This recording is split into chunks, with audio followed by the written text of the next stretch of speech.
네, 먼저 첫 번째는요. 바람이 아니라고 우기는 남편, 무작정 반박하지 말고 인정할 건 인정하라라는 것입니다.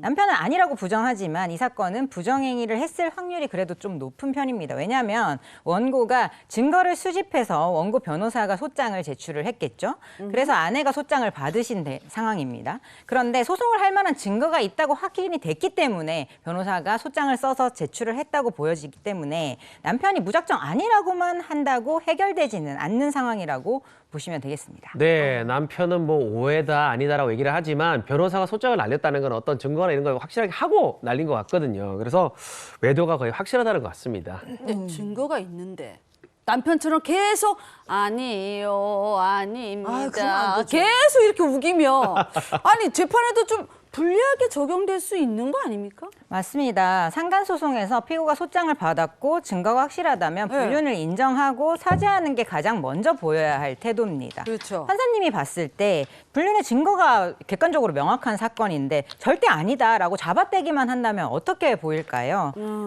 그렇게 되면 위자료만 좀 더 높아지는 그런 그렇죠. 결과가 되지 않을까 네. 싶습니다. 이런 측면에서도 외도한 사실이 있다면 피고가 인정하고 사과부터 하는 게 올바른 방향입니다. 그냥 아니라고 우긴다고 해서 이 상황이 해결되는 건 아니거든요. 아니에요. 네, 인정할 건 인정하고 사과하는 게 좋다. 이제 첫 번째였고요. 두 번째는요.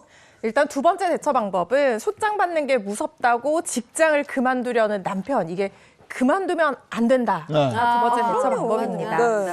실제로 이 소장을 집으로 보내지 않고 직장으로 보내는 경우가 있어요. 이게 직장 동료들 앞에서 한번 망신당해봐라 이런 심정으로 보내는데 아하. 그런데 법원에서 서류가 온다고 해서 그 겉봉에 상간남 소송입니다. 이렇게 쓰여져 있지 않거든요. 네네. 그래서 일단 소장을 처음 직장으로 받는다고 하더라도 그 이후에 변호사를 선임을 하게 되면 변호사 사무실에서 이거를 전자소송으로 다 받아보게 돼요. 그래서 이 한 번 서류를 받았다고 해서 바로 직장을 섣불리 그만뒀다가는 나중에 소송을 선임하려는 변호사 비용이라든가 혹시 패소를 했을 때 물어줘야 될 위자료라든가 이런 경제적인 어떤 문제에 또 처하게 될 수도 있거든요. 그래서 일단 바로 생계 유지의 수단인 직장을 그만두는 것은 그다지 추천하고 싶지는 않은 방법입니다. 네, 지금까지 보니까 남편은 하지 말아야 될 것들 다 골라서 다 했어. 한 것 같습니다. 다 했어요. 그랬어. 다 했어. 자, 남편이 잘 들으시길 바라면서요. 그럼 세 번째 단계는 뭐가 있습니까? 네, 마지막 대처 방법은요. 불륜은 공동 불법 행위입니다. 남녀가 같이 하는. 그래서 상대 측에도 위자료 청구하라입니다.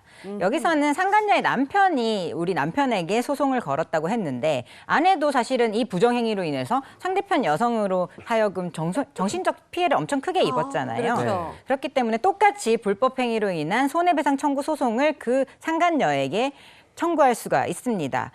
이렇게 양쪽에서 상간소송을 하게 되면요. 법원은 이게 양쪽으로 따로따로 판단을 하게 됩니다. 그 사연자의 남편은 상간녀가 뭐 유부녀인 것을 알았는지 상간녀도 사연자의 남편이 유부남인 것을 알았는지 각자 그 상대방 배우자에게 정신적 고통을 줬는지 그런 손해를 입힌 정도를 불법 행위의 정도에 따라서 판단해서 위자료를 책정하는 판결을 내리게 됩니다. 네, 상한 소송을 서로 동시에 할 수 있고 이게 각기의 사건이 되는 거군요. 그렇죠. 사실 상간행위의 피해자는 언제나 두 명이 될 수밖에 없잖아요. 각각 그렇죠. 배우자가 있다고 네. 하면. 그런 경우에는 계속해서 소송이 판결이 나온 뒤에도 또 이어지고 또 이어지고 이렇게 될 수도 있습니다. 부정행위는 한쪽만 잘못할 수 없는 공동 불법행위이기 때문에 이렇게 공동 불법행위로 다른 사람에게 손해를 가할 때는 행위자 두 명이 연대해서 그 손해를 같이 배상해 줄 맞아요. 책임이 있어요. 네. 왜냐하면 부정행위를 했다는 것은 둘 다 잘못하는 일이 되는 거잖아요.